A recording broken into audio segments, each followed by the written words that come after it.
참 무시무시해요, 여러분. 그렇지 않습니까?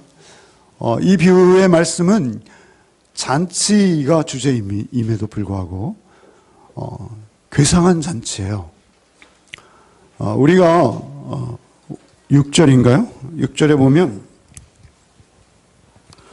종을 잡아 모욕하고 죽이니 현실에 있을 수 없는 잔치예요. 그죠? 결혼식에 와주세요. 청첩장을 들고 갔는데 잡아서 죽여요. 그런가 하면 7절에 그 죽인 것에 대해서 임금이 복수를 하죠. 군대를 보내서 살인한 자를 진멸하고 동네를 불사르고, 13절에 보면 임금이 사환들에게 말하되 그 손발을 묶고 바깥 어두운 데 내던지라. 그래서 슬피 울며 이를 갈게 되리라. 이 말씀은요, 우리가 흔히 전도를 목적으로 하는 전도 초청잔치 이런 데서 많이 읽혀지죠. 그것은 뭐냐면 내 자리를 채우라, 내 잔치자리를 채우라. 누가복음 병행구절입니다. 그러나 이 말씀은 절대 그러한 말씀이 아니에요. 이 말씀은 이미 교회에 들어와 있는 자들에게 예복을 입으라는 말씀이에요. 예수께서 이 무시무시한 이야기를 사실은 지어내신 거예요. 그죠? 예수께서 이런 잔치는 현실에 있지 않아요. 그런데 예수님께서 우리에게 뭔가 개념을 설명하시기 위해서 꾸며내신 거예요. 꾸며내신 거. 여러분 한번 이런 거 생각해 보세요. 어떤 백발이 성성한 철학 교수가 말이죠. 노 교수가 자기가 너무나 아이에게 이것만은 꼭 알려주고 싶다라고 여기고 자기 손주를 친히 무릎에 앉히고 그에게 그 철학 개념을 막 설명하는 거예요. 아이가 알아들 수가 없잖아요. 그죠? 철학적인 개념인데. 그래서 하여튼 교수는 그 어린 아이의 눈높이에 가장 적합하다라고 여겨지는 어휘, 그리고 그 말투를 동원해서 막 꾸며낸 이야기처럼 그걸 설명하기 위해서 막 노력하는 거예요. 그러면 그 아이가 얼마나 행복해요. 그죠? 그 아이는 복받은 아이죠. 다른 아이에 비해서는. 그죠? 어쨌든 지금 이 말씀 무엇이냐면 그 노교수가 어린 손주에게 설명하는 것이 아니라 하나님께서 인간이 되셔서 우리를 찾아오셔서 손수 몸을 굽히시고 우리에게 설명하시는 거예요. 하나님의 나라는 이런 거야. 하나님의 나라 너희 눈에 보이지 않지. 너희가 느낄 수 없지. 너희가 경험할 수 없지. 그러나 하나님의 나라는 이런 거야. 너무나 간절히 원하셔서. 사실 우리가 이 땅을 살고 있지만 하나님의 나라는 우리에게 있어서 우리 신앙의 가장 중요한 개념입니다. 우리가 이 땅을 살면서 지옥같이 살 수도 있고요. 천국같이 살 수도 있어요. 늘 드리는 말씀입니다. 우리가 이 땅을 천국같이 살 수 있는 비결이에요. 예수께서는 그 공생의 전생에 33년을 사시고요. 마지막 이 한 주간, 그죠? 한 주간의 삶을 마태복음 21장에 입성하셔서 28장에 돌아가시기까지 8장에 걸쳐서 설명하고 있어요. 그러니까 예수님의 생애 중에 가장 중요한 것은 이 한 주간 7일의 삶이에요. 근데 그 7일의 삶 중에 예수께서 직접 제자들을 가르치시고 뭔가 설명을 하시고 교훈하신 내용은 짧아요. 그런데 그 짧은 내용 중에 우리가 지난주에 묵상했던 우리 큐티 말씀 3가지 비유, 바로 이 말씀에 한 줄도 떼어놓지 않고 계속되는 3가지 비유들이 있죠. 두 아들의 비유, 또 하나는 품꾼의 비유, 혼인잔치의 비유. 이 비유는 우리가 반드시 알아야 되고 정확히 알아야 돼요. 그렇지 않으면 우리가 잘못 살 수 있어요. 주님 앞에 잘못 살 수 있어요. 전도하자는 이야기가 아니에요.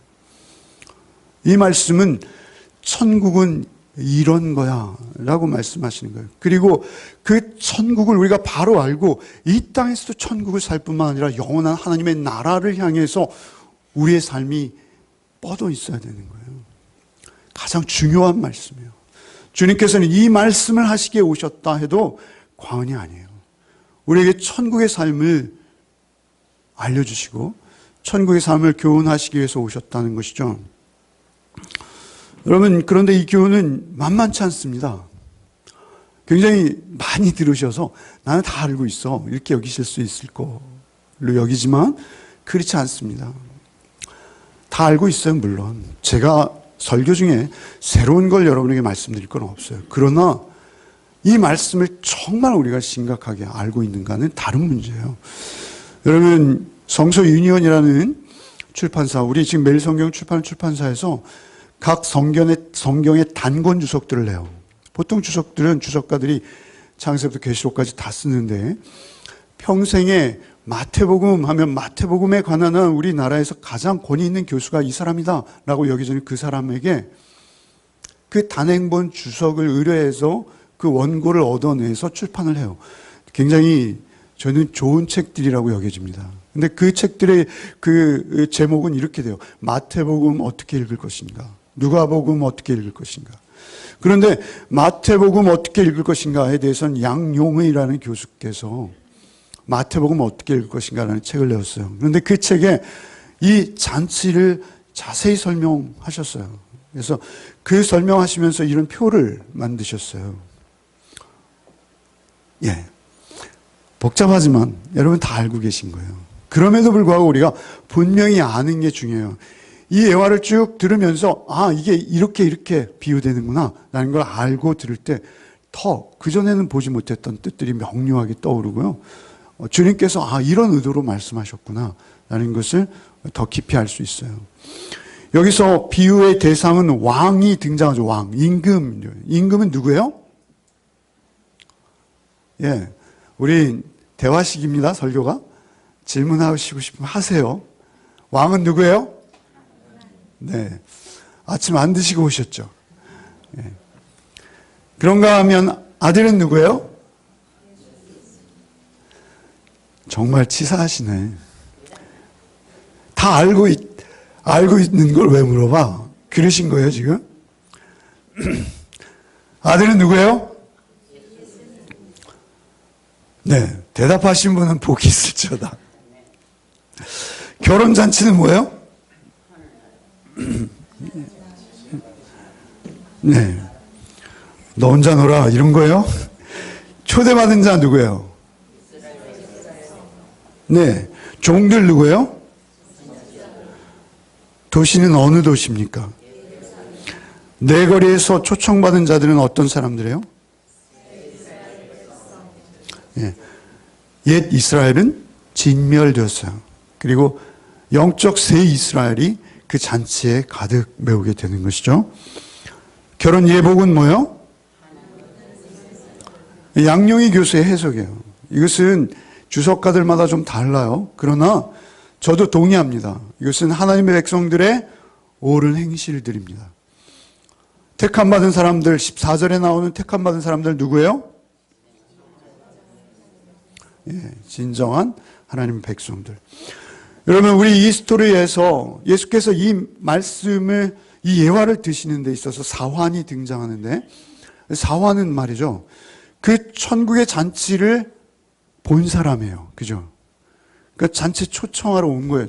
잔치에 준비된 상황을 다 보았다는 거예요. 거기에는 값비싼 살찐 송아지를 잡았어요. 그죠? 요즘 말로 하면 마블링이 잘 된 최고급 스테이크. 예. 그런가 하면 포도주도 아주 정제되어서, 여러분 포도주 비싼 건 엄청 비쌉니다. 그죠? 그렇게 잔치에 필요한 모든 것을 다 준비하셨다는 거예요. 하나님께서 홀로 오히려 손수 준비하셨다는 거예요. 그래서 이 잔치상에 놓여있는 많은 음식들이 무엇을 의미하는가? 의견이 좀 다를 수 있겠으나 저는 그것은 말씀이라고 여깁니다. 말씀. 어찌되었던 그렇게 풍성한 잔치상을 차려놓고 그들을 초대한 거예요. 그 초대의 주인공은 놀랍게도 주인은 하나님이시고요. 그 주제는 아들의 잔치인 거예요. 결혼잔치. 여러분, 결혼잔치가 인생의 가장 즐거운 잔치 아니겠어요? 그죠? 그 하나밖에 없는 아들의 결혼식인 거예요. 나중에 알게 되겠습니다만 그 결혼 신부는 누굽니까? 하나님의 백성들입니다. 우리입니다. 늘 말씀드렸고 제가 주제로도 한번 설교를 드렸습니다만 하나님은 우리와 부부관계처럼 되기를 원하시죠. 그런 하나님이시죠. 어쨌든 그 잔치에 그들을 초대했습니다. 다 초대했어요. 그런데 그들이 놀랍게도 오늘 본문에 보면 그들이 오기를 싫어하거늘. 싫어해요. 우리는 여러분 하루에 24시간 한번 여러분 머릿속에 생각해 보십시오. 얼마나 하나님과 주님과 동행하는 시간들이 여러분 시간을 차지하고 있습니까? 어쨌든 그 천국 잔치에 하나님과 하나 되어지고 그 잔치의 주인인 하나님을 배웠고 그 아들을 배웠고 그리고 그 말씀에 풍성한 잔치가 있는, 사실은 우리 그리스도인들은요 삶을 살면서 좀 힘들고 환난, 눈물 골짜기, 아까 찬양하셨습니다만 눈물 골짜기, 사망의 음침한 골짜기를 통과하는 우리의 삶은 녹록지 않기 때문에 힘들어요. 그럼에도 불구하고 우리의 삶 속에서 우리는 잔치일 수 있어요. 늘 환난 중에도 심지어는 우리의 가족이 아픔 중에 있을 때도 우리는 잔치입니다. 왜 그렇습니까? 주님이 우리의 신랑이시면 그런 거예요. 어찌되었던 그런 가운데서 그들이 초대를 받았는데 싫어하는 거예요. 종들이 오기를 싫어하는 거예요. 그래서 다시 종들을 보내요. 4절에 보면 다시 이렇게 말씀하시죠. 다시 종들을 보내는, 다시. 여러분 성경은 창세부터 계시록까지요. 모두가 다 하나님께서 우리를 구원하시기 위해서 그 종들을 계속 보내시는 이야기예요. 그 종들은 여러 모습으로 나타나죠. 왕으로도 나타나고요. 선지자로도 나타나고요. 율법 교사로도 나타나고요. 그런데 우리가 한 종이 떠올랐어요. 다시 그들을 보냈다라고 말씀하실 때 마지막 왔던 종 중에 하나, 호세아, 여러분 기억하시죠?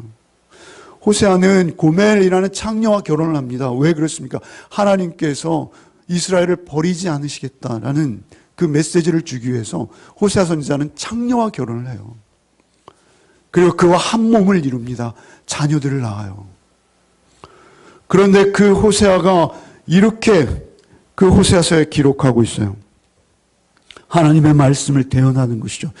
에브라임이여 내가 어찌 너를 놓겠느냐, 이스라엘이여 내가 너를 어찌 버리겠느냐, 내가 어찌 너를 아드마같이 놓겠느냐, 너를 스보임같이 두겠느냐. 내 마음이 내 속에서 돌아서 나의 긍휼이 온전히 불붙듯 하도다. 내 마음이 나의 속에서 돌아서, 내 마음이 너를 심판하려 하였으나 내 마음 스스로, 내 마음 나도 어쩔 수 없이 내 마음이 내 속에서 돌아서서 내 마음에 내 긍휼이 불붙는 것 같구나, 이렇게 말씀하시는 거예요. 호세아를 통해서 다시 이스라엘과 한 몸 되기를 원하셔서 그 고멜이라는 창녀를 동원해서 하나님은 하나님의 사랑을 우리에게 또다시 고백하시는 거예요. 다시 그들을 혼인잔치로 부르는 거예요. 다시. 그런데 이번에는 그들이 아주 죽이는 거죠. 하나님의 초청문을 보십시오. 오소서, 오소서. 여러분 헬라어에는 존칭과 비하하는 그런 말이 없어요. 그럼에도 불구하고 이것은 가장 공손하고 정중한 어감이에요. 오소서, 오소서. 다 준비되었으니 오소서, 오소서. 그렇지 않으면 이 잔치를 놓치게 될 것입니다. 이 잔치의 음식을 먹을 사람들이 없습니다. 소와 살찐 짐승을 잡았어요. 모두 준비했어요. 그러니 어서 오십시오. 손님은 없고 나만 혼자 있네요. 하나님께서 그렇게 그들을 향해 호소하시는 거예요. 오소서, 오소서. 끝없이 자신을 낮추시는 하나님의 마음을 우리는 보게 됩니다. 그런데도 그들은 밭으로 그리고 사업장으로 가버리는 거예요. 왜 그렇습니까? 사실은 그들이 밭으로 가고 사업장으로 갑니다만 밭과 그 사업장도요, 사실은 하나님과의 관계 속에서만 온전해질 수 있습니다. 그리고 더욱 복될 수 있습니다. 밭과 사업장이 우선할 수는 없는 거예요. 그 밭과 사업장이 하나님의 영광을 드러내고 하나님께 참으로 기쁨이 되기 위해서는 우리가 먼저 그 잔치가 있고 나서 사업장과 밭이 있는 거예요. 아무리 법무부 차관이 되어도요, 청와대의 대변인이 되어도요, 소용없는 거예요. 밭과 사업장 이전에 잔치가 필요한 겁니다, 여러분. 그런데 그 잔치에 오지 않는 거예요. 뿐만 아니라 그 남은 자들은 그 청첩장을 들고 온 그를 죽입니다. 그래서 하나님께서는 그들을 진멸하십니다. 방법이 없는 거예요. 여러분, 이전에 앞서 포도원의 비유에서는 어떻게 됩니까? 계속 사환을 보내다가 아들을 보내었죠. 그런데 그 아들을 어떻게 했습니까? 죽이는 거예요. 죽인다는 것은 상대하지 않는다는 거예요. 그런데 그냥 상대하지 않는 정도가 아니라 실제 죽였으니까요. 어쨌든 그런 상황에서 하나님께서는 길에 나가서 이제는 처음 청함받은 자들이 아니라 처음엔 청하지 않았지만 길에 있는 사람들을 무차별적으로 초대하라고 하십니다. 여러분, 성경에 병행 구절이라는 것이 있어요. 마태복음에도 있습니다만 우리 전도 초청자치 같은 거 할 때 많이 인용하는 누가복음에도 똑같은 사건이 똑같이 예화가 예수님의 중요한 예화이기 때문에 복음서에 있어요. 누가복음 14장 21절에는 그 초청받은 사람들의 모습을 기록하고 있어요. 오늘 마태복음에 없습니다만 누가복음 14장 21절 개역 한글판으로 읽어드리겠습니다. 지금 우리가 가지고 있는 개역 개정이고요. 그 전에 있는 개역 한글판이 있어요. 종이 돌아와 주인에게 그대로 구하니 이에 집주인이 놓아여 그 종에게 이르되 빨리 시내의 거리와 골목으로 나가서 가난한 자들과 병신들과 소경들과 저는 자들을 데려오라. 그 대상을 못 박으세요. 누구예요? 병신들과 저는 자들과 못 보는 자들을 데려와라. 이렇게 말씀하세요. 여러분, 우리 앞에 있는 비유에서 보았죠. 예수께서 성전에 들어오셔서 누구를 고치십니까? 병자를 고치는데 누구예요?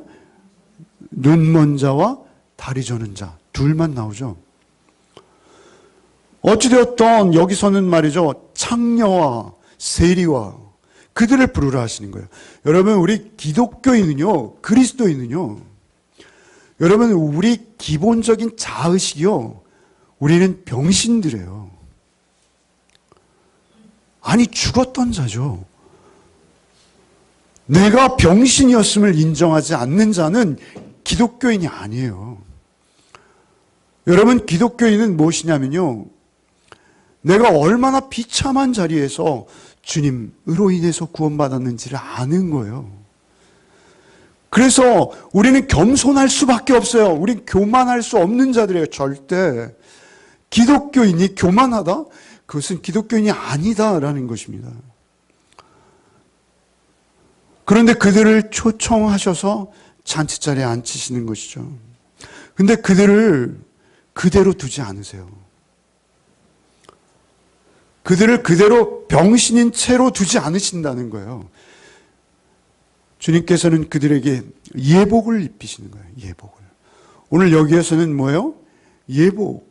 하늘나라의 천국 백성으로 그들을 새롭게 치유하시는 거예요. 완전히 새롭게. 완전히. 스스로 교만한 자들과는 비교할 수도 없이 아름답게 존재를 바꾸시는 거예요. 그게 흰옷인데요. 여기서는 예복인 거예요, 예복. 그죠? 바울사도의 표현대로 하면 의의 덧옷, 의의 겉옷이고요. 오늘 여기서 표현하면 예복인 거예요. 여러분, 열왕기에 가면 예후라는 북이스라엘 왕이 바알을 섬기는 선지자들을 죽이려는 목적으로 잔치를 배설합니다. 그리고 초청하죠. 거기에 그 거짓 선지자들이 자랑스럽게 초청을 받아서 오죠. 그런데 예복을 나눠줘요. 이건 뭐예요? 한 명도 안 놓치고 다 죽이겠다는 것이죠. 그거와 완전히 반대 개념의 예복인 것이죠. 그런데 실제적으로 그 당시에 임금의 잔치에는 말이죠, 목욕시설과 예복을 갖췄다고 해요. 임금에게 나가서 같이 술잔을 기울이는 거예요. 그러면 임금에게 불쾌해서는 안 되는 것이죠. 그래서 모욕을 하고 흰 옷으로 예복으로 정중히 갖춰 입고 예의를 갖추어서 임금 앞에 나갈 수 있도록 하는 장치가 국가적으로 있었다는 거예요. 어느 국가든지. 어찌되었든 그들은 예복을 입고 하나님의 치유를 받고 말이죠. 하나님의 완전한 그 기쁨의 천국잔치에 참여하는 거예요. 실제 나중에 결론으로 말씀드리면 예수님의 신부로, 거룩한 주의 신부로 우리가 그 잔치에 참여하는 것인데요. 어찌되었든 그렇게 예복을 입고 다 들어왔는데 거기에 예복을 안 입은 자가 있는 거예요. 그를 향해서 하나님 뭐라고 하세요? 친구요, 이렇게 하세요. 친구요. 친구요. 여러분, 그 잔치 자리는 교회를 상징하는 것입니다. 그런데 그 교회 안에 다 들어왔는데 친구인데, 친구로 초청을 받았는데 예복을 안 입은 사람들이 있더라는 거예요. 나는 예복이 필요 없어. 나는 그런 예복 필요 없어. 너나 입어. 나는 이거 어제 롯데에 가서 샀는데 이거 3천만 원짜리야. 왕이 주는 옷 그 필요 없어. 죄송합니다. 롯데라 그래서 가까이에 있어가지고 이거 3천만 원짜리야. 뭘 또 다른 옷이 필요해. 이거면 충분해. 이거보다 더 좋은 옷 있으면 나와보라 그래.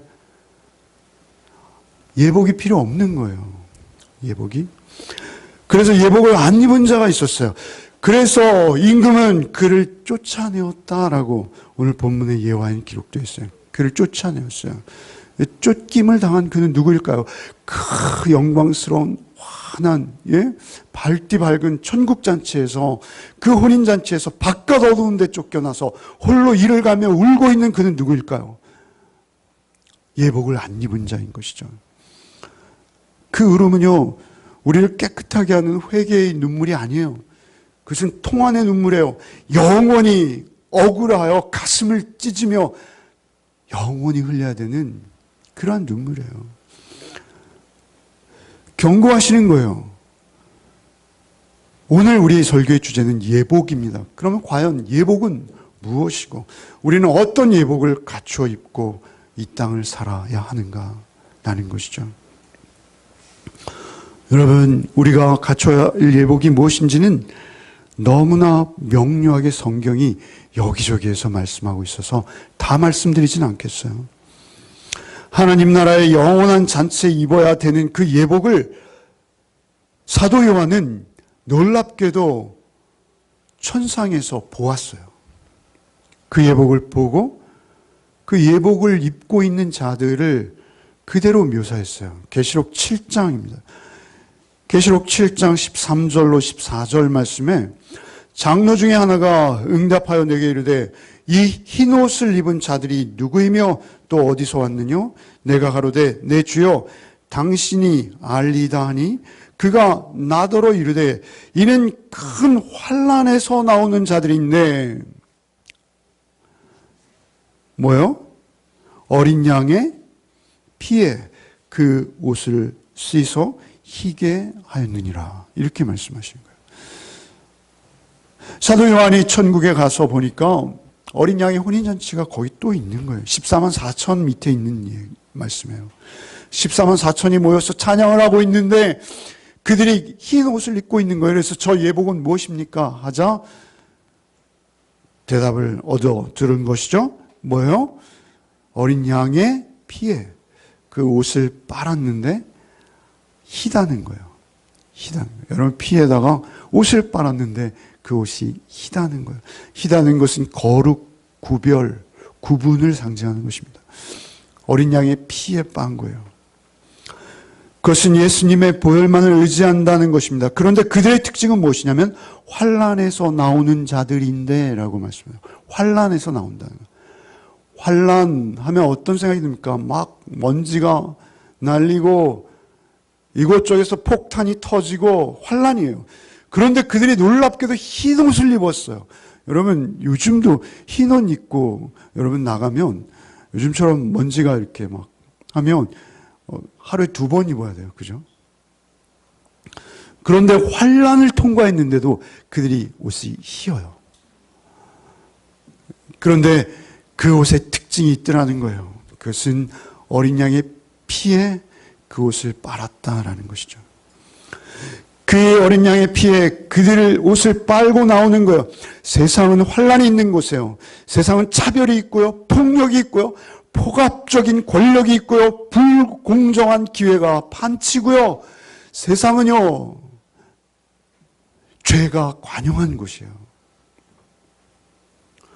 세상에서 되어지는 일들은 우리가 참으로 말하기도 부끄러울 정도예요. 그러한 그들의 삶 속에서 흰 옷 입은 주의 신부로서의 삶을 살아내는 그들도 환란을 당한다는 거예요. 그들도 똑같은 유혹이 있고 똑같은 차별이 있고 똑같은 아픔이 있고 똑같은 서러움이 있다는 거예요. 그러나 그들은 흰 옷을 입고 어린 양의 혼인잔치에 그걸 빨고 말이죠. 참여하게 된다는 거예요. 그런데 저는 이 말씀을 계속 묵상하다가 한 가지 공통점을 발견했어요. 양용희 교수도 발견했는데요. 저는 더 세밀하게 발견했어요. 왜 뭐냐면요. 여러분 지금 이 비유가 세 비유가 계속 나오잖아요. 처음에 있는 비유는 두 아들의 비유죠. 두 아들의 비유는 무엇이죠? 밭에 가서 일해. 그러니까 하나는 아니요. 싫어요. 그랬는데 일했어요. 또 하나들은 뭐죠? 네, 일할게요. 그리고 안 갔어요. 그들이 밭에 나가서 일해야 되는 이유는 뭐죠? 밭에 왜 나가요? 열매를 수확하기 위해서 나가는 거예요. 여러분, 포도원 품꾼의 비유가 바로 밑에 붙어 있죠? 포도원 품꾼은 무엇으로 상납해야 돼요? 열매로 상납해야 돼요. 여러분 21장 오늘 본문이 있는 바로 앞에 21장에 보면 34절 한번 읽어볼까요? 열매를 거둘 때가 가까움에 그 열매를 받으려고 자기 종들을 농부에게 보내니, 그죠? 43절에도 보면 그 나라의 열매 맺는 백성이 받으리라. 열매를 맺도록 그 포도원을 맡기고 주인이 먼 타국에 간 거예요. 그래서 그 임대료를 받으려 보냈는데 그 받으러 보내는 족족 죽이는 거예요. 자기 아들을 보내니까 이 아들마저 죽이고 포도원을 다 빼앗자. 그리고 아들마저 죽이는 거죠. 그런데 오늘 말이죠. 오늘 바로 이 말씀 있죠. 이 말씀도 사실은 열매예요. 이 흰옷이. 여러분 계시록 19장 6절로 8절을 한번 읽어볼까요? 저는 개역 한글이라요. 한번 읽어보겠습니다. 계시록 19장 6절로 8절. 또 내가 들으니 허다한 무리의 음성도 같고 많은 물소리도 같고 큰 뇌송도 같아서 가로되 할렐루야 주 우리 하나님 곧 전능하신 이가 통치하시도다. 어디선가 사도 요한이 들으니까 찬양 소리가 들려오는 거예요. 7절에 우리가 즐거워하고 크게 기뻐하며 그에게 영광을 돌리세 어린 양의 혼인 기약이 이르렀고 그 아내가 예비하였으니 그때 당시에 혼인잔치는 며칠씩 계속되거든요. 8절에 그에게 허락하사 빛나고 깨끗한 세마포를 입게 하셨은즉 이 세마포는 성도들의 옳은 행실이로다. 그러니까 이 옷은 말이죠. 성도들의 옳은 행실이라는 거예요. 그 옷이. 성도들의 옳은 행실이 뭐예요? 열매인 거예요. 열매.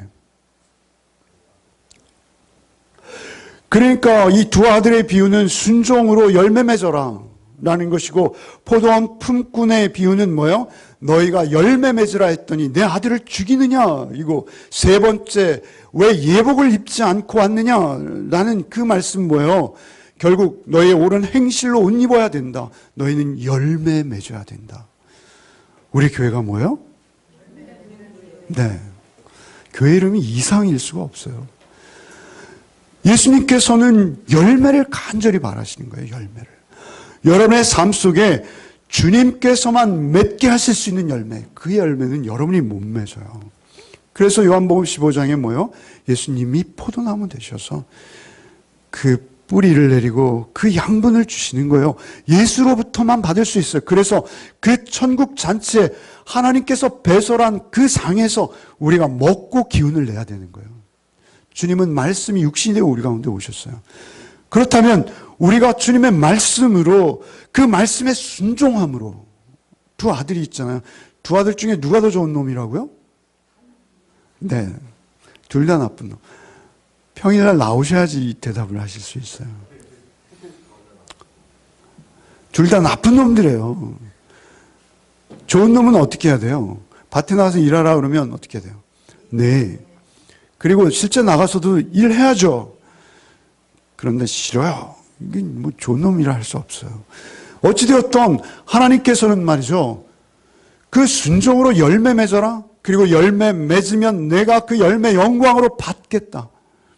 그리고 세 번째, 그 옷, 그 예복을 입어라. 그것은 옳은 행실이다. 그 옳은 행실은 너희가 맺는 게 아니라 내가 예복을 입혀줄 것이니 그 옷 입고 그 열매 맺어라. 그 의의 옷, 그 어린 양의 피에 빨아서 우리에게 입혀주신 그 옷, 그 옷 입고 열매 맺으라 하시는 거예요. 그래서 여러분 이 본문들을 자세히 읽어보면요, 우리가 교만할 수 없는 게 모두 다 수동태예요. 옷을, 예복을 받아 입는 것도 수동태고요, 열매를 맺는 것도 수동태고요, 모두가 다 수동태일 수밖에 없어요. 헬라어로는요. 여러분, 창녀이고 세리이고 눈먼 자이고 저는 자예요. 그래서 자기 길을 갈 수 없어요. 똑바로 걸을 수도 없고 영적인 눈을 떠서 세상의 분별력을 가질 수도 없는 그들을 하나님께서 예복을 입히시고 어린 양의 피에 그 옷을 빨아서 그들 거룩한 주의 신부로 세워 가시는 거예요. 그 은혜가 우리에게 임할 때 우리는 그때 열매 맺는 거예요. 그러니 그 열매를 내 것이라 할 수 있겠어요? 누가 그 열매를 내 것이라 하겠어요? 그것은 하나님이 맺히게 하는 열매일 수밖에 없는 거예요. 내 안에 나 죽고 예수로 사는, 예수가 나의 왕 되시는 예수 우리 왕이요, 그 섬김의 왕, 그 은혜의 왕이 나에게 실제 왕 노릇하고 있을 때만 그 열매 맺을 수 있다는 거예요. 그것은 우리의 행실로 증거되는 것입니다. 양용희 교수는 뭐라 하냐면요, 이것을 저는 이제 열매를 이렇게 적용했고요, 양용희 교수는 이렇게 말해요. 우리가 씨 뿌리는 비유 있었잖아요. 씨 뿌리는 비유에서 보면 씨가 길가에 떨어졌죠. 하나님 말씀이죠, 씨는. 그런데 길가에 떨어진 자는 뭐요? 초대에 응하지 않은 자. 그런가 하면 돌밭 또는 가시덤불에 떨어졌죠. 그죠? 돌밭, 가시덤불에 떨어진 자는 뭐요? 초대에 응하기는 응했어요. 잔치자리에 왔어요. 교회 안에 들어왔어요. 그런데 자기 의로 똘똘 뭉치고 교만해서 나는 예수는 적당히 거리를 둘 필요가 있어 라고 여기며 예수와 인격적 교제를 거절하는 그들은 열매 맺지 못한다는 거예요. 그들은 결국 바깥 어두운 데 쫓겨나서 이를 갈며 통한의 눈물을 영원히 흘리게 될 것이다. 주님께서, 하나님께서 그렇게 말씀하시는 거예요. 그런데 그 양용희 교수는, 그러나 좋은 땅에 떨어진 씨는 초대에도 응했고 예복도 성실히 의무를 다해서 그 예복을 입고 사는 거예요. 여러분, 흰옷을 입고 사는 거는 결코 편한 삶이 아니에요. 그죠? 계속 흰, 순결한 주의 신부의 삶을 살기 위해서는 계속 어린 양의 피에 그 옷을 빨아야 하는 거예요. 그것을 성경은 더 정확히, 놀랍게도 세밀하게 말씀하세요. 여러분, 성경의 가장 결론이라 할 수 있는 마지막 장, 마지막 페이지에 여러분, 예수님께서 오셔서 첫 설교를 하실 때 팔복을 선언하시잖아요. 복이 있도다, 심령이 가난한 자. 그런데 성경의 마지막 끝나는 장에서는요, 또 복이 있도다 이렇게 말씀하세요. 여러분, 계시록을 읽으시면요, 계시록에 7복이 있습니다. 7복. 복이 있도다 그렇게 하고 복을 하나씩 하나씩 나열하세요. 그런데 그 마지막 복이 말이죠. 예수님께서 선언하신 첫 복이 심령이 가난한 자라면 마지막 복이 무엇인지 우리 성경의 맨 마지막 페이지를 한번 펴보시죠.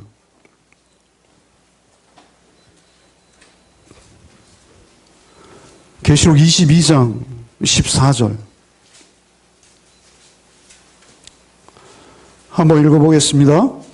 자기 두루마리를 빠는 자들은 복이 있으니, 그죠? 왜 안 읽으세요? 읽어요? 찾고 있는 중입니까? 예, 한번 읽어보십시오. 여러분의 입을 통해서 읽으십시오. 시작. 예. 네. 문들을. 여기 성은요, 20장에서 내려온 새 예루살렘 성이에요. 하늘로부터 예루살렘 성이 내려와요. 그런데 그 예루살렘 성을 예루살렘 성이라 하지 않고 새 예루살렘 성이라고 해요.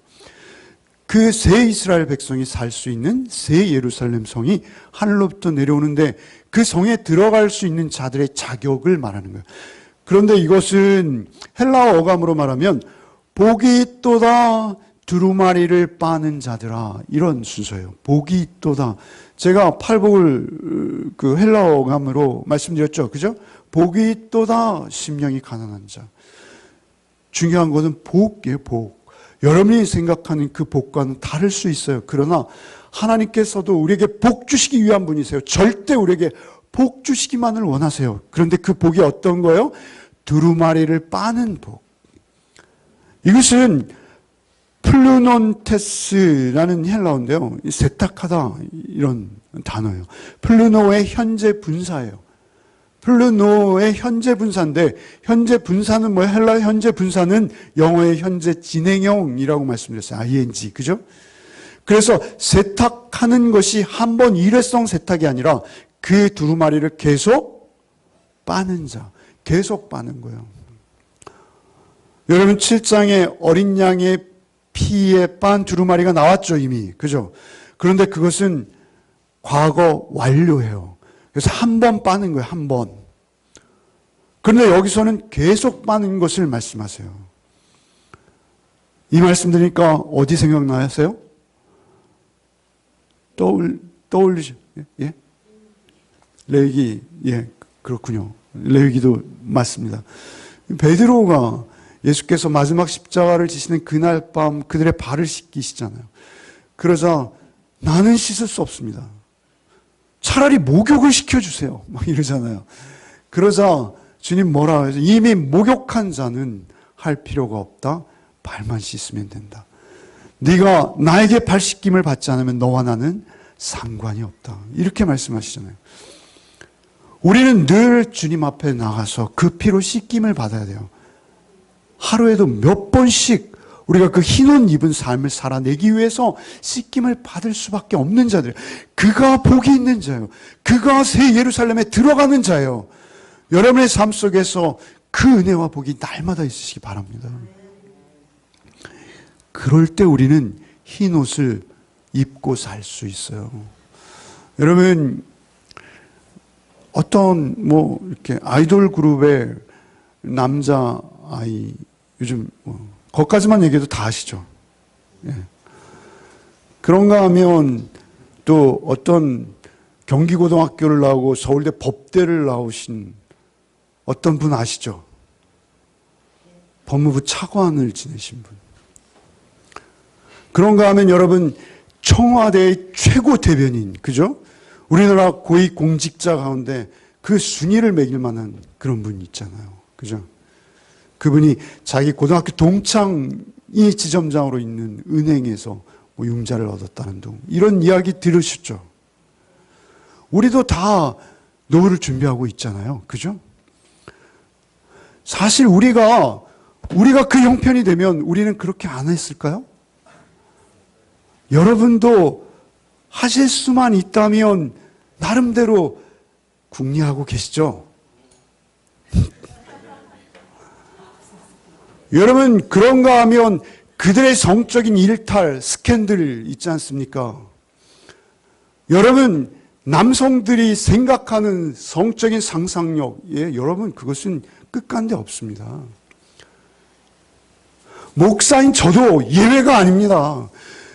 여러분, 어떻게 여러분이 예수 그리스도의 거룩한 신부로 여러분의 삶을 살아내실 수 있다는 얘기예요.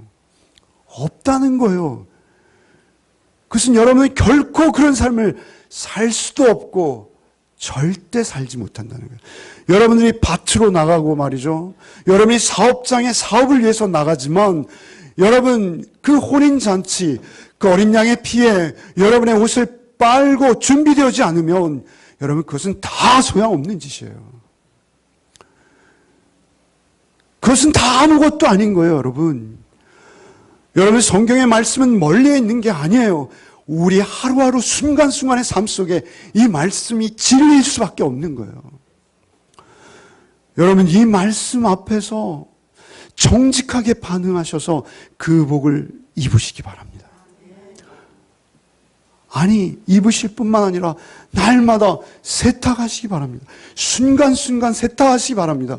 우리 마음에 사단이 주는 나쁜 마음들이 들어올 때마다 여러분 그 마음이 단 5분도 여러분 앞에 머물지 못하도록 여러분 틈을 내어주서는 안 되는 거예요. 세탁하셔야 돼요. 세탁하셔야 돼요. 그 은혜로만 사는 거예요. 그 은혜로만. 그 직역하면 말이죠. 계속해서 두루마리를 세탁하고 있는 사람들이에요. 계속해서 두루마리를 세탁하고 있는 사람들. 네. 두루마리. 예. 죄송합니다. 표준어를 못 써서. 예. 이 심각한 순간에 저의 어휘로 인해서 죄송합니다. 결국 모든 결론은 무엇이냐면요. 우리가 그 세탁한 두루마리를 입고 거룩한 주의 혼인잔치에서 그 신부는 교회이면서 동시에 성도입니다. 에베소나 고린도서에 눈이 확인되는 교회론이에요. 교회이면서 교회인 우리가 예수님과 하나 돼야 돼요. 하나. 신부와 신랑처럼 우리가 친밀한 관계가 돼야 돼요. 그래서 우리 마태복음 7장에 뭐라 하세요? 내가 주님의 이름을 위해서 이 일도 하고 저 일도 하고 이것도 하고 내가 헌금도 크게 한 방 했고, 예, 그런데 주님이 뭐야? 난 널 몰라. 난 널 몰라. 교제가 중요하다는 거예요. 주님과 교제하셔야 돼요. 그리고 헌신하십시오. 그게 성도의 착한 행실입니다. 그 교제가 우선 되어지고 헌신하십시오. 그렇지 않으면 여러분 더러운 옷을 여러분 계속 누덕누덕 기워서 입고 있는 꼴을 당할 수도 있습니다. 여러분 오직 그 피에 빤 거룩의 옷을 입고 주님 앞에 여러분의 아름다운 행실로 여러분의 삶을 쌓아가시기 바랍니다. 그럴 때 우리 열매 맺는 교회가 하나님 기뻐하실 만한 열매, 그 열매로 가득하게 될 줄 믿습니다. 그 열매는 여러분의 사업장에서 맺히는 거예요. 그 열매는 여러분의 가정에서 맺히는 거예요. 그 열매는 어디 딴 데서 맺히는 것이 아니라 주님 닮은 성품과 인격으로 사랑과 희락과 화평과 오래 참음과 자비양성과 충성과 온유와 절제와 같은 이 땅에서는 볼 수 없는 인격이 여러분을 통해서 흘러나오기 시작하는 거예요. 그것은 결코 여러분의 것이 아니라는 것입니다. 여러분 우리 열매 맺는 교회가 작은 무리입니다. 그러나 우리 작은 무리가 여러분 누구를 탓하거나 원망하지 마십시오. 내가 주님 앞에 그 흰옷 입은 신부인가만 늘 생각하십시오. 주님이 우리와 한 몸 이루시기를 원하십니다. 한 몸 이루시기를 원하세요. 한 주간의 삶 속에서 한 몸 되십시오. 주님과 하나 되는 연합하는 놀라운 신비를 여러분 경험하시는 한 주간 되시기를 바랍니다. 그것은 성령께서 우리에게 하실 수 있는 유일한 은혜인 줄 믿습니다. 그래서 제 입에서 계속 맴도는 지난주 찬양이 있어요. 그것은 무엇이냐면 이런 것입니다. 절대 하지 말라고 일부에서 하고 욕을 먹고 또 합니다. 살아가는 동안 은혜로만 살리 십자가 은혜로 아시죠? 예. 한번 하겠습니다.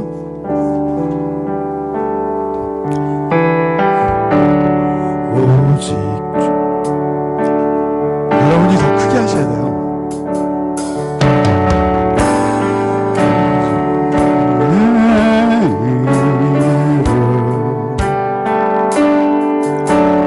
지금 여기 서 있네 하나님 영광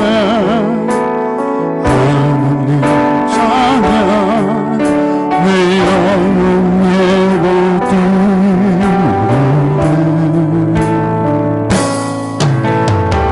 오신 주의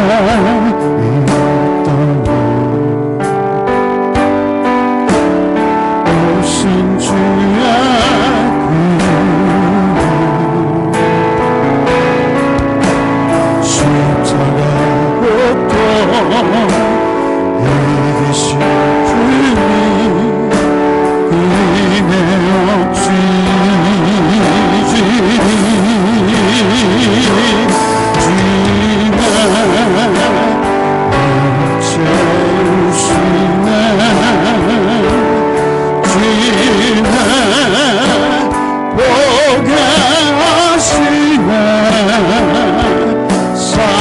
살아가는 동안 은혜로만 살리 십자가의 한 번 더 하겠습니다. 오직 주의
살아가는 동안 은혜로만 살리 십자가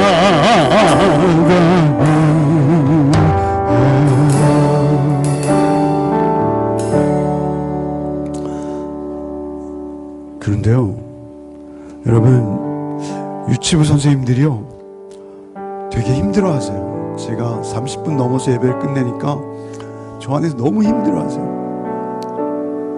그래서 저는 늘 20분의 예배를 끝내려고 결심을 하는데요, 오늘도 30분이에요. 저 혼날 거예요, 분명히. 그런데요, 찬양이 더 하고 싶은 걸 어떻게 하겠어요? 죄송합니다. 535장 찬송가 한 장만 더 하고 마치겠습니다. 535장.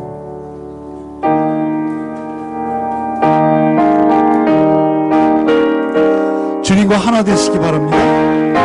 주님 한 몸 이루시기 바랍니다. 주 예수 때문 낮게 기다렸었으나 단단히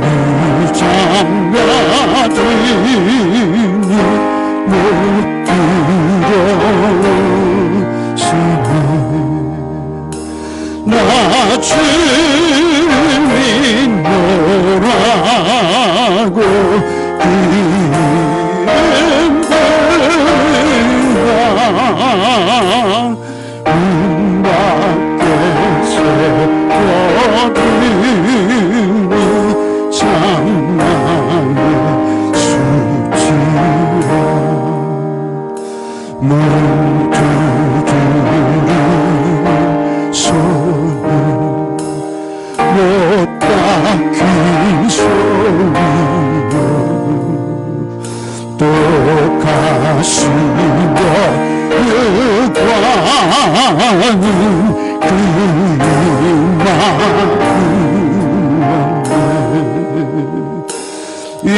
이처럼 기다리시 참 사랑이로다.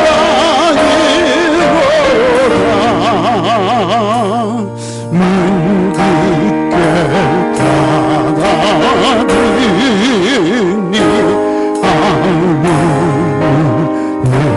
늦어요.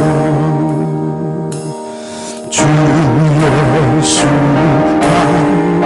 감격하게 변하는 말씀이 내 죄로 지긴 나를 너밖에 없소냐. 나 죄를 회개하고